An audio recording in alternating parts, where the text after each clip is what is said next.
What's up, House of Hope? It's the Flavor King, guys, and welcome back to another edition of Cooking with Flavor KL. Today, man, I'm on location, and we got our Father's Day special going. We're going to have a surf and turf. Man, we talking about these thick tomahawk steaks, some fried shrimp, and calamari. Man, y'all ready to cook? Let's go. Hey, guys, welcome back to Cooking with Flavor KL. Like I said, guys, today, we're going to be taking this thing outside. We grilling. So, all right, now, cowboy ribeye. The mammoth. This is about a 3-pound ribeye, about 2 inches thick. Look at the marbling in there. Oh my God, it's gonna be a great piece of meat. Hey, look, so I'm gonna come in, I'm gonna show you how to season this thing. We about to get into it. I love ribeye. Got that old beautiful rib bone right there, and that piece of ribeye. Hit it up with the all-purpose seasoning. I added some garlic powder to the salt and pepper, so that's what we're gonna hit this with. We can be very liberal on this with that, because this piece of meat can stand all of that. Okay, it's a thick piece of meat, and press that seasoning down in there, and the meat will absorb that. Okay, we're gonna get it on the fat cap. We want it all around this meat. Okay. Gonna be so flavorful. That fat on the meat is just gonna be all that.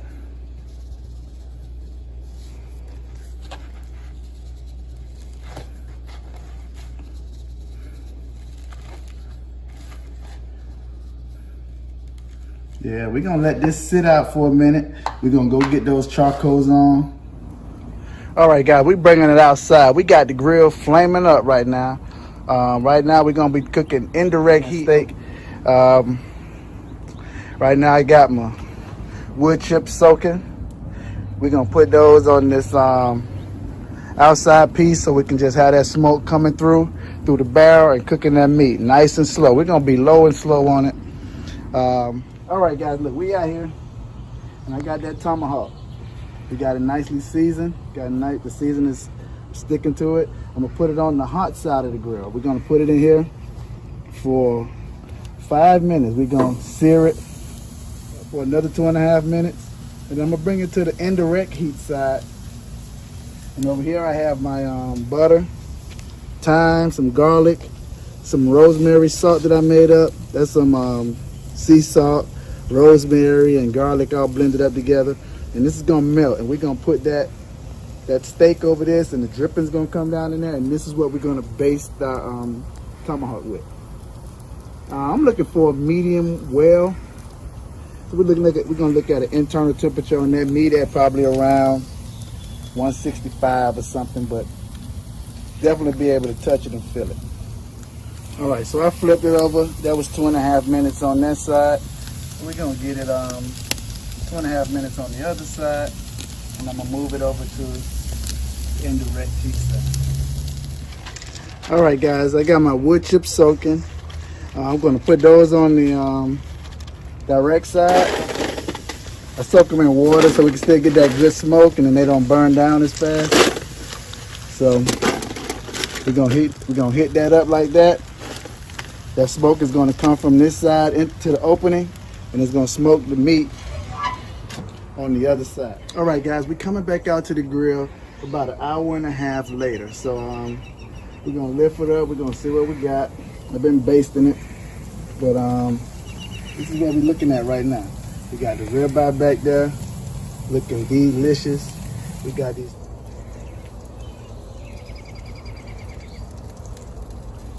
A bit more grill on it. We gave it the smoke. We're gonna try to get the internal temperature in there turned up a little bit, and we're gonna move it back to the indirect heat side. That tomahawk ribeye. Woo! See y'all later.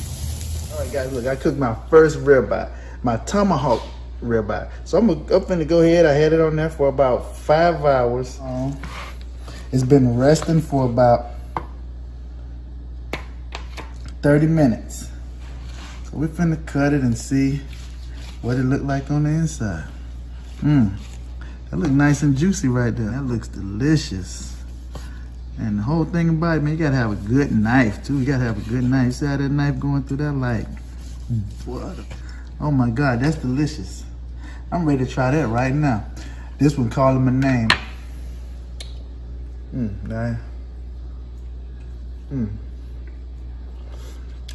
Oh, this some good. Oh, good Lord. Okay. Gonna blow my taste buds out. That's good right there. That's real good. Got a little smoke ring around it. Good flavor. And that's what's up right there. What we're gonna do, we have some colossal shrimp that's in the sink thawing out. But right now what I've done is gotten my batter mixers together. And what this is 3/4 cups of all-purpose flour, some corn, 3/4 cups of cornmeal, and a teaspoon of paprika, kosher salt, some Creole Tony's ketchup seasoning, some chili powder, black pepper, onion powder, and garlic powder. That's what's already pre-mixed in the bowl. My helper here, Empress, she's mixing the egg white. So what we have is 1 egg and a cup of milk. So what we're gonna do is double batter these shrimp. We're gonna get it in the dry mixture, into the wet mixture, and back into the dry mix. Once we finish with that, once I get those shrimp thawed out, we'll get back with you. Okay guys, these are my shrimp right here. They already been pre-cut and deveined. So basically, to take the shell off, you know, you just hold around the tail, keep that end piece of the shell on, and then take off the rest of the shell. Like I say, you know, the track is already out of there, nice and clean. This is gonna be a little handle. This is how you hold that shrimp when you're dipping it in the batter and when you're eating it. So yeah, that's what you want to. In case you missed it, I'll do it again. Like I said, the shrimp are already peeled and deveined. And basically, you want to hold the back part of the shell and the tail, and then just peel off the rest of the shell. And once we come back, these shrimp will be ready to go into the little pan and ready for cooking. Guys, we're back. These shrimp have been peeled and deveined. We have our dry mixture and our wet mixture. So what we're gonna do, take 1 shrimp, put it in our dry mix, transfer it to the wet mix, and we're gonna make sure we get that double coat on there. And we'll be ready for frying. I just turned my grease on, so it's on low back there on the medium heat. Okay, so what we do, want to get all the shrimp tossed up. I'll just do 4 for video, but look, you get the message. So we'll mix that up with our hands. Make sure you get the proper coating on there. You want it extra crispy. You want a real crunch on there when you're biting into that shrimp. All right. You know, once you got it all coated, you want to shake off all the excess flour, because you don't want that in your egg mixture getting pasty. So, you know, you knock all that excess flour off your shrimp.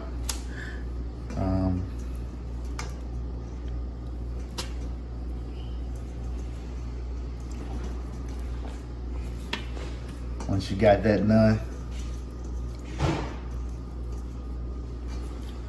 you know, you want to transfer it over to your wet mix. And you just want to make sure that egg and milk mixture covers the shrimp on both sides, get it well incorporated.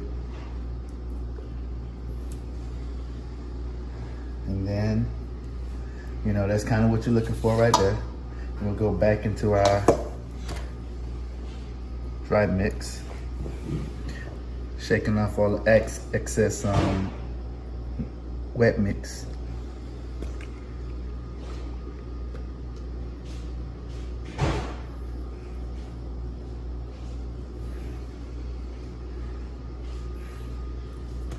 And then you just mix it back up.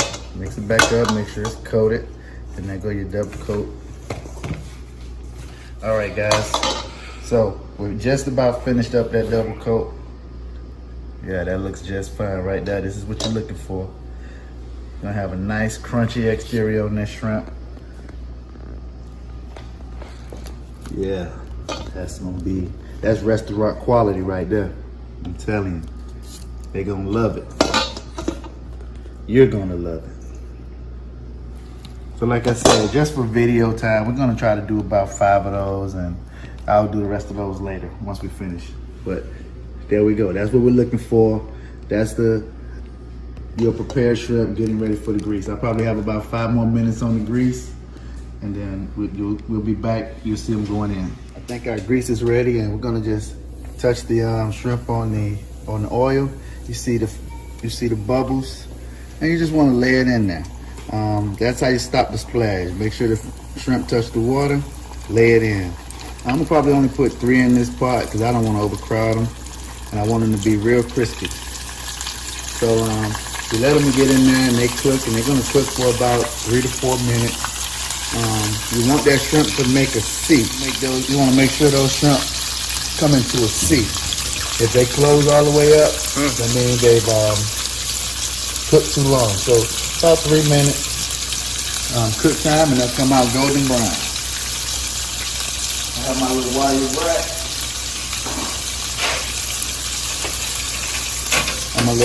rack. This is where I put them once they dry, so they can. Once they cook. As you can see, that's cooking up nice and crispy. Oh my God, they look delicious. Like I told you, man, restaurant quality stuff over here. We winners on this side, man. That's all we do. So yeah, that's cooking up. And they coming up real short. Yeah, you definitely don't want to crowd your shrimp. You want them to get that maximum crunch and all of that.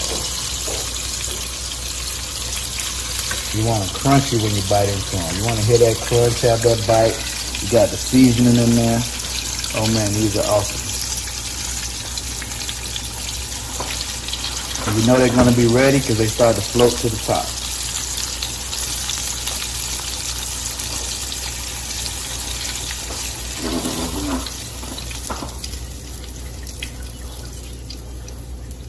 And there they are. That's our first batch right there.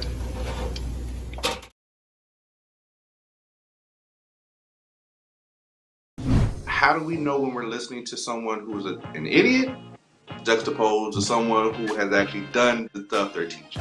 You definitely have a lot of people out there who are talking and talking and talking.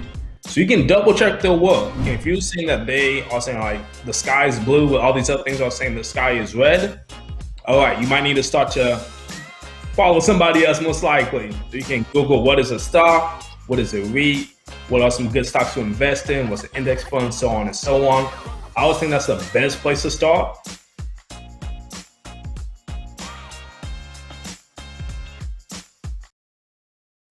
Yeah, Sam, Elmo. Oh, hey, Julia. Are you ready to play band with us? I'm going to play my clarinet. And Elmo's gonna play his drum. Drum loud. Oh, well, you know what to do, Julia. Julia knows. With Julia's autism, loud sounds can be too much. But she still loves to make music. Play band. Early screening for autism can make a lifetime of difference. Find out more at screenforautism.org.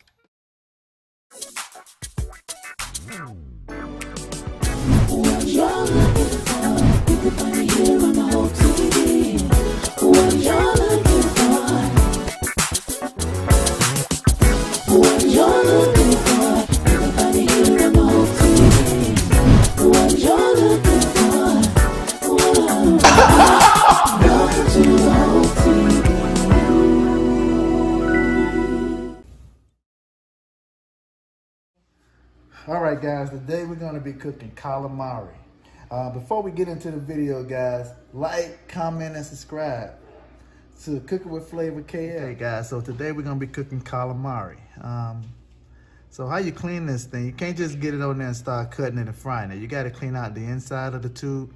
So basically what you do is stick your finger in there and you turn that calamari inside out, right? And then you want to get all of that slime and stuff off of that. See, that's what you need to do before you cook your calamari, okay? You need to clean that all off right there.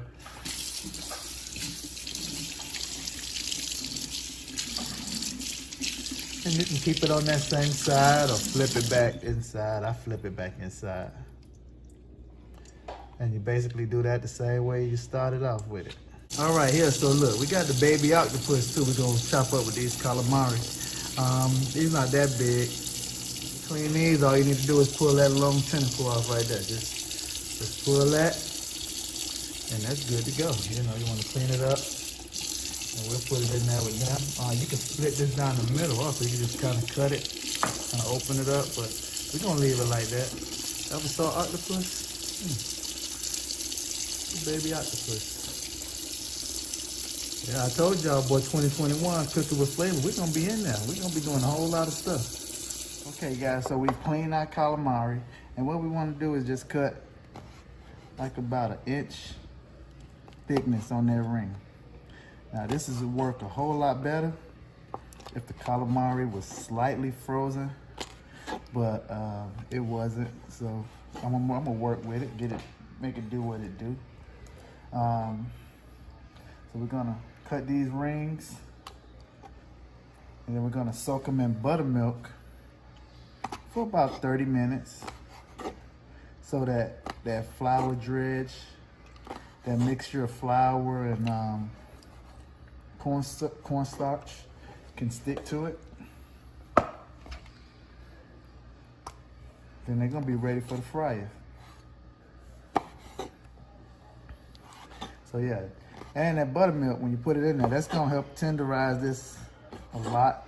So I'm cutting them kind of thin also. So that's gonna help with the chewiness on it. So just make it nice and crispy and ready for you to eat and enjoy. How many people like calamari? You like calamari? Comment. Make a comment in there and let me know how you feel about calamari and squid. We about to cook it up today here in the kitchen. Okay, so we got the calamari and squid in the bowl. We're gonna put this up for about 30 minutes and then we'll be back. All right, so look, it's been 30 minutes.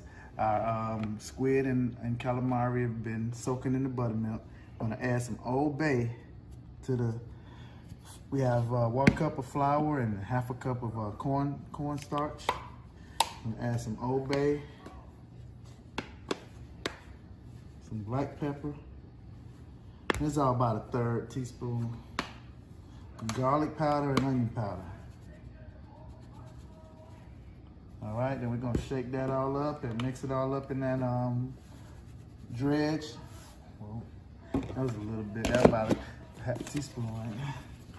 So we're gonna shake that up. This is gonna be the seasoning for our calamari. So probably since you're cooking at home, you wanna probably get that grease up to about 375. So when you put the calamari in there, that's gonna drop the temperature of the oil and that'll then get it around 350. All right guys, that's been about 30 seconds. So we're gonna take all the calamari and the squid out. I'm gonna put them in a little sifter right here and let all that buttermilk kind of drain off. And then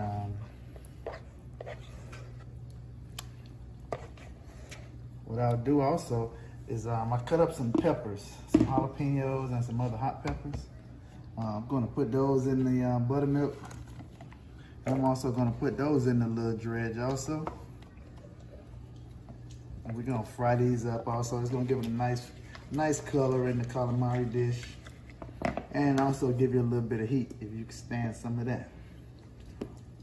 Okay, so I'm gonna put my calamari in there and my squids. We'll do it in some small batches. Just to make sure we get good fry in the pan. So it's all in there.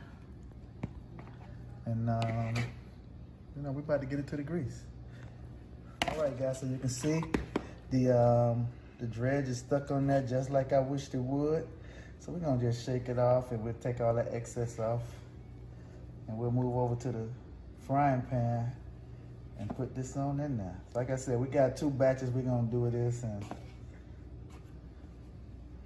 we're gonna knock off this excess flour. And we're gonna get it over here to the grease. Man, this stuff looks like it's gonna be outstanding. Guys, we're off to a great 2021, man. I mean, you better be in here, get your notepad, We dropping these little nuggets in here. I'm telling you, 2021, we're gonna be doing a whole lot of stuff. Okay, so there we go. We got the mixtures and stuff going in.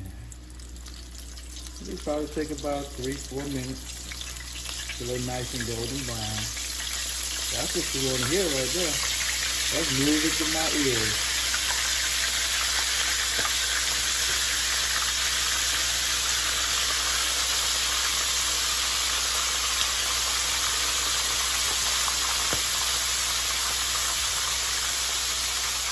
All right, guys, just like that. 3 minutes, and this stuff is done. Listen, you don't want to overcook it. You don't want it to get tough, all right? You want that thing to be soft and succulent, okay? There we go. That's our calamari right there, baby. That's the money shot.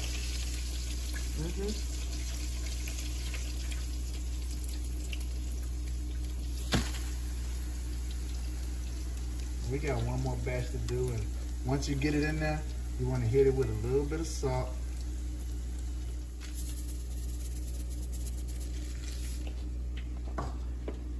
All right, guys, look, this calamari is out. Like I said, you only need to cook it for about 3 minutes. Look, this thing tastes so fresh, so got a crunch to it. It tastes really fresh. Not rubbery, cooked just right. Gotta try that. That's only one.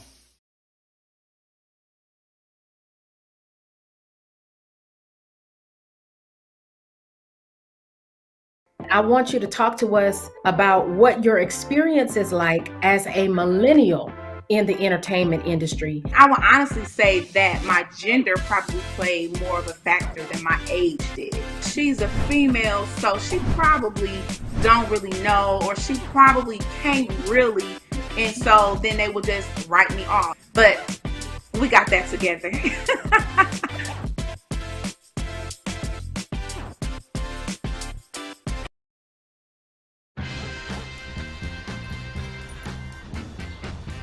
When we adopt a shelter pet, we discover they're a unique mix of all kinds of things. Come on, Jules, spotlight on this last one.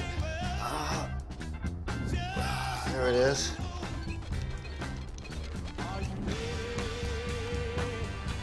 Keep going with it.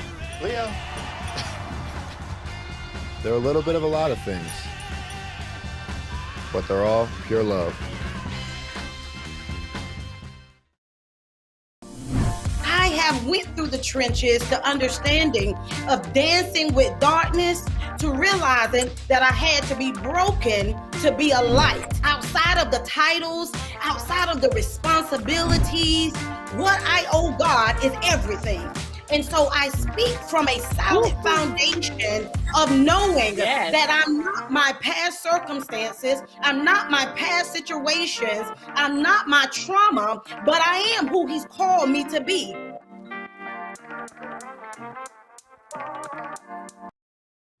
Okay, guys, we're getting ready to put together this banana pudding cupcakes.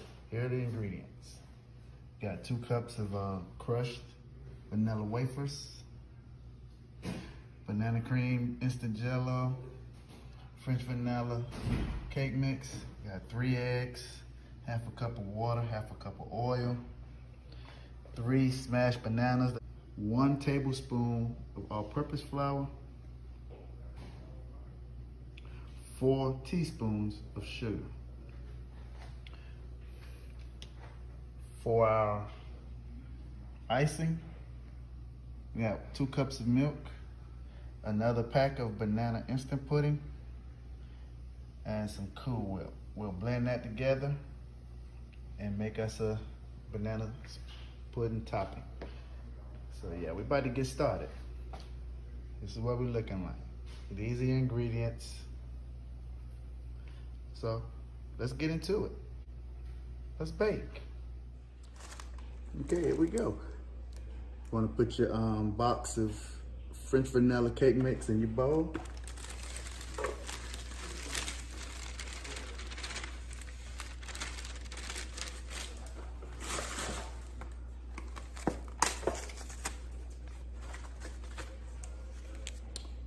box of Jell-O. This is gonna be a 3.4 ounce serving. That whole thing in there. And you put your 1 tablespoon of self-rising flour and 4 teaspoons of sugar.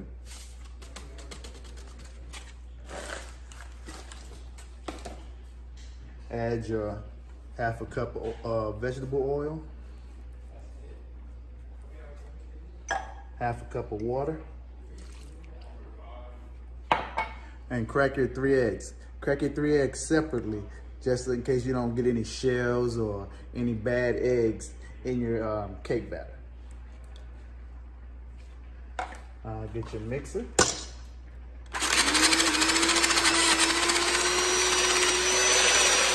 And mix it together. Okay, so this is kind of what your batter will look like. It's kind of thick, but don't worry. Once you add the bananas, the ripened bananas, and it starts to bake, that pie filling is going to add moisture to your cake. So don't worry. That's how you should be looking right now. Then you're going to add in 3 ripened bananas smashed.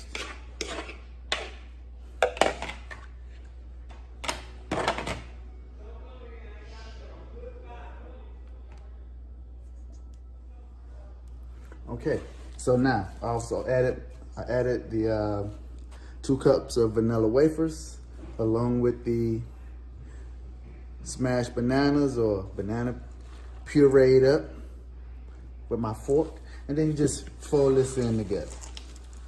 Fold this in, incorporate your wafers, your bananas, incorporate all that into your mix. Then we're gonna scoop those into our muffin tin that we've already got lined up. Then we're gonna bake these in the oven on 350 for about 13 to 15 minutes.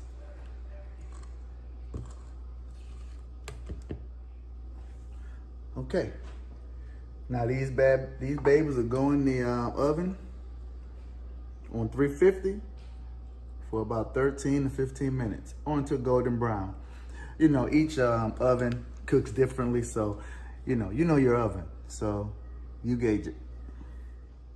Okay, guys. So right now we have our other pack of banana instant pudding. We got 2 cups of milk, cold, and 8 ounces of whipped cream. So what we'll do is we'll whip this cream. Now you can do this with a mixer. You can do it with a whisk or a fork or a spoon, however you can get it mixed up. But we're gonna whisk this for about 2 minutes. It'll get a little thick, and then we'll put it in the refrigerator for about 20 minutes. And then once it comes out of the refrigerator, I'm gonna fold in my Cool Whip, you know, with this, and that'll be our icing for the cupcakes. And then I'll garnish it with some more vanilla wafers, either crushed or whole. I'm not sure yet. Now there's a lot of alternatives you can do. You can whip up some egg whites with sugar and egg whites, and you can put that on there, and then you can use a little torch or something like that to brown your meringue. You can use some type of cream cheese icing or buttercream icing, whatever you choose. But today, you know, we're just kind of looking at the home cooks. This is what we're gonna do. So my mixture is thickened a little. So we'll go ahead and put this in the refrigerator for about 25-30 minutes. When it comes out, we'll fold in our whipped cream. Cupcakes are cool, and we'll be back for the icing. Okay, guys, those babies are out of the oven. Here they are. Oh man, it smells like freaking banana bread in here right now. It smells good. So yeah, these came out perfectly. You know, you want to just check for doneness, you know, see if it springs back. Yeah, they good to go. So yeah, that's what they look like. So we'll take these out of the muffin tin, let them cool down, and then I'll be back to show you how to whip up that icing.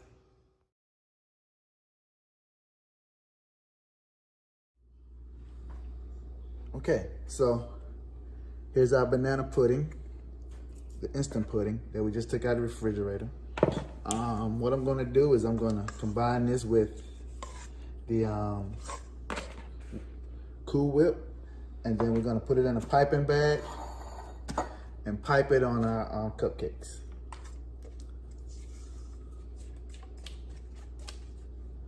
So I'm gonna add that to the filling with the Cool Whip.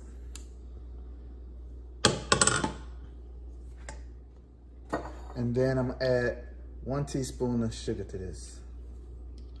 And then we're gonna mix it, fold it in, and then we're gonna put it in the piping bag.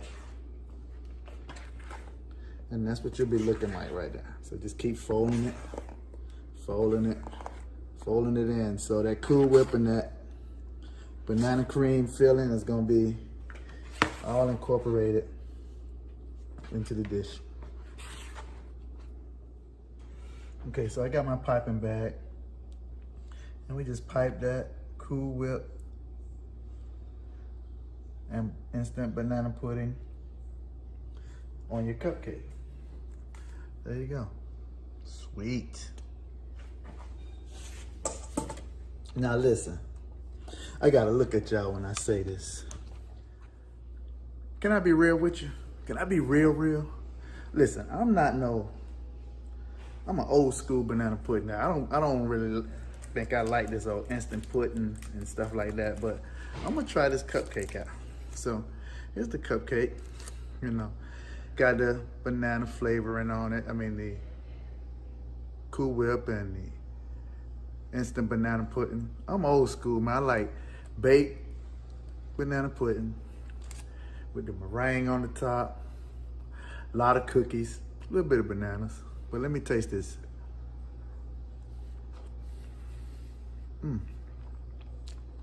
That's pretty good. The icing is cold. The cake is warm, so you got that good contrast right there. It's moist. It's pretty good. I still don't think it's a cupcake, but it's good though. It's good. But if we're talking like banana pudding, I'm old school. Please bake my banana pudding. Don't give me no banana pudding with no instant pudding in it and no chessmen on that. I need vanilla wafers. I need wafers. That's what I need. Don't go messing with that recipe. Okay? Thank you. Ooh, I know those kitchens smelling lovely over there. Now, if you found value in these videos, hook a brother up. Man, look, like, share, and subscribe to Cooking with Flavor KL. And look, I don't want to be alone, so tune in next week. Same place, same time. Until then, just do what you do, but do it with flavor. Peace.